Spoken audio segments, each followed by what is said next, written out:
Party का ये कहना है कि सड़क से लेकर सदन तक आंदोलन करेंगे। राज्य सरकार के वंदे मातरम से संबंधित फैसले से एआईएमआईएम में नाराजगी है।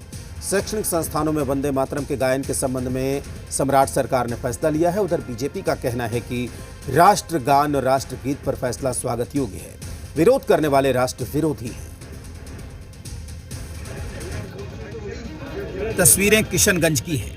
एआईएमआईएम के प्रदेश अध्यक्ष अख्तर उल ईमान ने मीडिया से बातचीत में सम्राट सरकार के उस निर्देश पर विरोध जताया है जिसमें शैक्षणिक संस्थानों में वंदे मातरम के गायन को अनिवार्य करने की बात कही गई है। उन्होंने इस निर्देश को वापस न लेने पर सड़क से सदन तक आंदोलन की चेतावनी दी।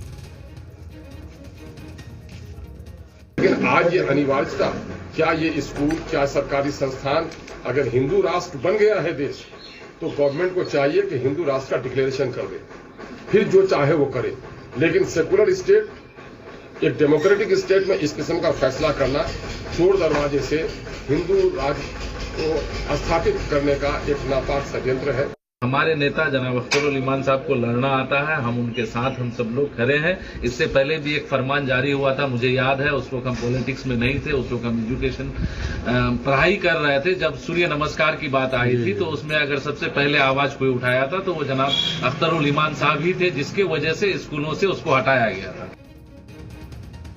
एआईएमआईएम के बयान पर कांग्रेस का कहना है, राज्य में कई अन्य मुद्दे हैं जिन पर आंदोलन की जरूरत है। ऐसे मुद्दे पर आगे बढ़ने का मतलब बीजेपी के एजेंडे को आगे बढ़ाना है। उधर आरजेडी का कहना है, राष्ट्रीय गीत हो या राष्ट्रगान, उसके प्रति हमारा सम्मान है, लेकिन हम किसी की भावना भी आहत नहीं कर सकते हैं। गीतों की कई गानों की बड़ी ही कीमत रही है और उसको हम नहीं भुला सकते। हाँ, ये बात अलग है कि हम किसी के भावनाओं को आहत नहीं कर सकते। हम राष्ट्रीय गीत के प्रति, राष्ट्रीय गान के प्रति हम प्रतिबद्ध हैं, लेकिन कुछ चीजें ऐसी है जो अनिवार्य नहीं था, उसको अब अनिवार्य किया गया है। राज्य में कई अन्य शैक्षणिक और सामाजिक मुद्दे हैं, उन मुद्दों पर कहीं ना कहीं आंदोलनरत होने की आवश्यकता है, जहां युवाओं और नौजवानों के हक की बात हो। इन सब मुद्दों पे चर्चा करना ही भारतीय जनता पार्टी के एजेंडे को आगे बढ़ाना जैसा है, इसलिए इन मुद्दों को कम से कम छोड़ देने की आवश्यकता है। उधर बीजेपी कह रही है, राष्ट्रगान और राष्ट्रगीत को लेकर जो फैसला लिया गया है वह स्वागत योग्य है।